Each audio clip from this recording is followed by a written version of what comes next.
કચ્છ જ્યોતિષ મંડળ દ્વારા સભ્યોના માનસિક, શારીરિક અને ભાવનાત્મક સ્વાસ્થ્ય તથા આત્મવિકાસ માટે આર્ટ ઓફ લિવિંગ શિબિરનું એક વિશેષ આયોજન કરવામાં આવ્યું હતું. દિલીપભાઈ ઠક્કર દ્વારા આ શિબિરમાં શિબિરાર્થીઓને વિશેષ માર્ગદર્શન આપવામાં આવ્યું હતું. કચ્છ જ્યોતિષ મંડળ દ્વારા સભ્યોના માનસિક, શારીરિક અને ભાવનાત્મક સ્વાસ્થ્ય તથા આત્મવિકાસ માટે એક વિશેષ આર્ટ ઓફ લિવિંગ શિબિરનું સફળ આયોજન કરવામાં આવ્યું હતું. પરમ પૂજ્ય રવિશંકર મહારાજની પ્રેરણાથી શિક્ષક દિલીપભાઈ ઠક્કર બાબા તથા શંકુતલા શર્મા અત્યંત સરળ અને પ્રેરણાદાયક હૃદયસ્પર્શી માર્ગદર્શન આપવામાં આવ્યું હતું. તેમના જીવનમાં સકારાત્મક વિચારસરણી, તણાવમુક્ત જીવનશૈલી, ગુસ્સાઓ પર નિયંત્રણ અને સમયબદ્ધ આયોજન અને આંતરિક શાંતિનું મહત્ત્વ સમજાવવામાં આવ્યું હતું.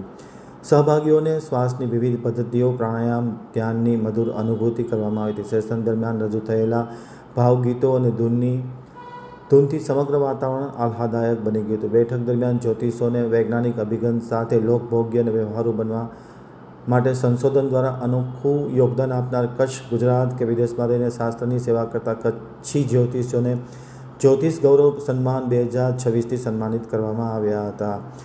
અતિથિ વિશેષ દિલીપભાઈનું સન્માન સલાહકાર જ્યોતિષી ગિરીશભાઈ ગોર દ્વારા કરવામાં આવ્યું હતું. શકુંતલાબેનનું સન્માન પૂજા ભાટિયા દ્વારા કરવામાં આવ્યું હતું.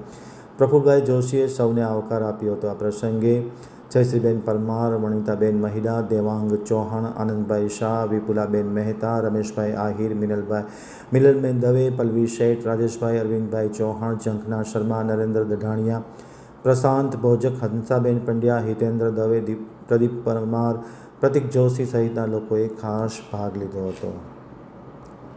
અંદરની દુનિયાને નુકસાન કરે છે. બહારની દુનિયાની વ્યક્તિ, વસ્તુ, પરિસ્થિતિ મન રૂપી તકલીફ આપે છે. બુદ્ધિ એના ઉપર રિએક્ટ કરે છે. સારું, આને કેમ પત્તર ઠોકવું આવે થાય છે ને અહંકાર ચડે છે. અને મૂકીશ નહીં, મને ઓળખતો નથી.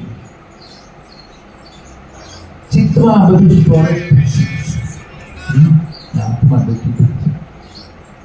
તમે ચેક કરો 1 મિનિટ માટે કે તમે એવા કેટલા લોકો જેને તમને બિલકુલ ગમતા નથી અને આખો દિવસ યાદ કરો છો કે નહીં?